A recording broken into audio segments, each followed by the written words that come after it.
Hello everyone, Douglas Waltz, Old Man Comic Book Reviews. We got a stack. Let's do the manga first. I haven't finished yet. I'll be up and honest with you here. Kamen Rider Kuga, number 3. Kuga's one of my favorite Kamen Riders, so I was glad they're making a manga. They've changed a lot of it, but if you were just to watch the show, why would you bother reading something that's exactly like the show? It's still fun. I got about a third left to read. I'll read it a different time. Probably tomorrow. We're back to part 3 of the Cold War. Oh, I forgot to do who did what on that though. Let me pop that back up here. Good heavens. Original story, Shotaro Ishinomori. Script, Toshini Inoue. Art, Hitasu Yokoshima. And by the way, the art is gorgeous in this thing. Translators are Jonathan Clement and Motoko Temamuro. Artwork is gorgeous in this. If you don't read manga, it's a good way to start, especially if you like Kamen Rider. Where are we at? Captain America, Cold War Part 3. Black Widow showing up to beat the crap out of Bucky, because apparently they used to be a thing. Writers are Jackson Lansing and Colin Kelly. Artist is Alina Arofiva.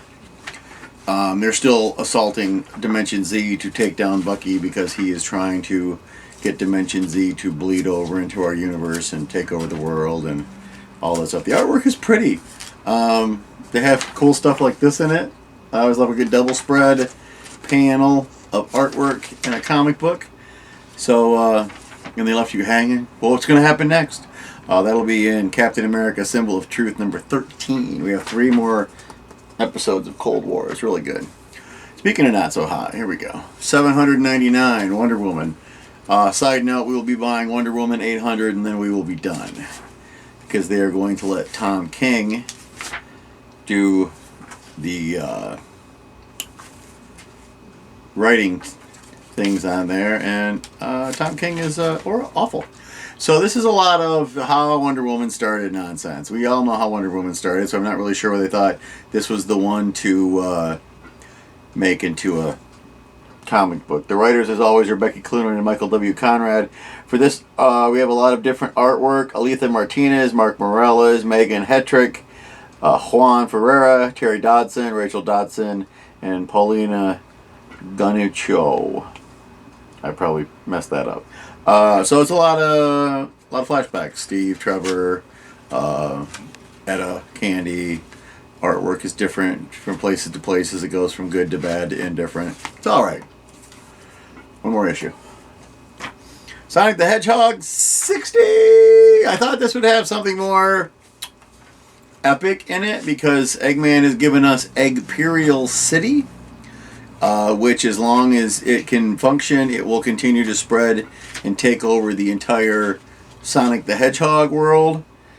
And he's they're trying to stop Eggman from taking over the world. It's a lot of fun. Our group of freedom fighters just keeps getting bigger where it's not going to fit in a panel anymore, but they give them to us. We got Sonic, Tangle, Whisper, Miles, Tails, Prowler, Amy Rose, Lanolin the Sheep. She's my new favorite. Silver the Hedgehog, Blaze the Cat, Shadow the Hedgehog, Rouge the Bat, E123 Omega, and of course Dr. Eggman, because he's the bad guy. This was alright. It's good. I thought it was going to be something bigger, but it wasn't. Number 13 of She-Hulk. That's right, there's Hellcat on her shoulder, because they have lunch earlier in the book. Rainbow Rowell is the writer. Andreas Ginole and Joe Quinones are the artists. And we finally found out who this guy is she's been having fights with who steals stuff. He's called the Scoundrel. In real life, his name is Nicholas.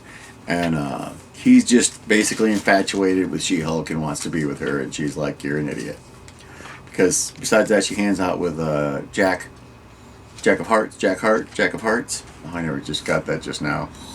That was dumb. Alright, so it's just kind of, there's not really a fight or anything like that. It's just sort of a day in the life of She-Hulk, so that was kind of sweet. And I'm digging the covers, this 90s throwback stuff. Alright, number 6 of Miles Morales, Spider-Man. This is part of the Carnage Reigns. This is part 2 of 7. No, we did not buy part 1. Our writer is Cody Ziegler. Federico Vincentini, Vicentini.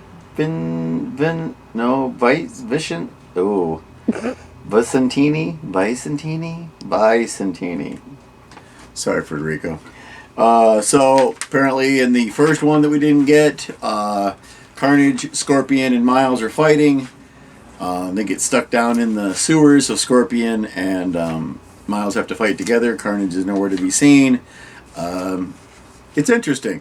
Oh, and then there's this thing in the back where it's, and I'm just going to tell you, it's a group that the city has called the Cape Killers.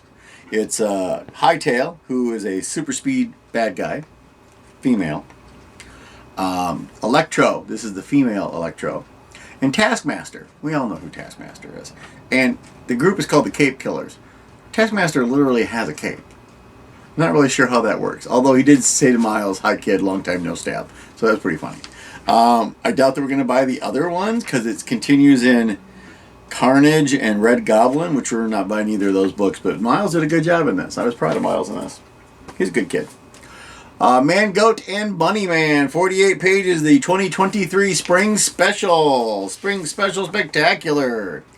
Writer is Joe Bruscia. Artwork is Guillermo Fajardo. And it's somebody who kidnaps monsters. And can you guess who they want in their collection? The only problem is these two are friends with most of the people in the collection.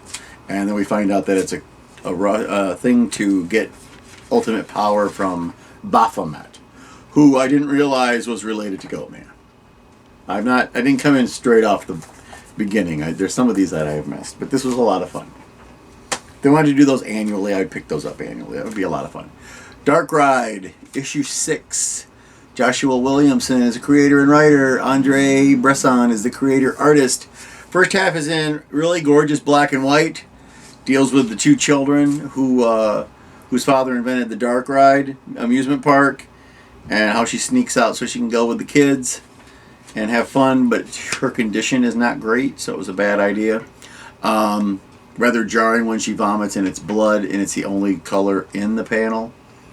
And meanwhile, the one boy, Sam, short for Sam Hain, and the girl whose brother hung himself in the park are fighting this guy who's in charge of all of the trash. He built a trash land underneath Dark Ride, so kind of interesting.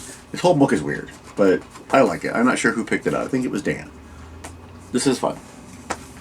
Alright, last but certainly not least, we have Batgirls Number 18, which is Becky Cloonan and Michael W. Conrad do the writing for this. Robbie Rodriguez is the art. And there is somebody out there killing people unless the Batgirls get arrested and prosecuted. We get a cameo from Batman showing up, telling them he's proud of them. Keep up the good work. Other than that, it's just kind of weird. I do like how they fight in the shadows and people think that they're poltergeist because no one can see them or tell that they're there because they're used to fighting without any of those people catching on to them. But now the city has gone and said, well, we like the Batgirls, so we want you to free the Batgirls. So all of them decided to come out and paint targets on themselves as Batgirls. Because now the whole city, if you're a lady, you're a Batgirl.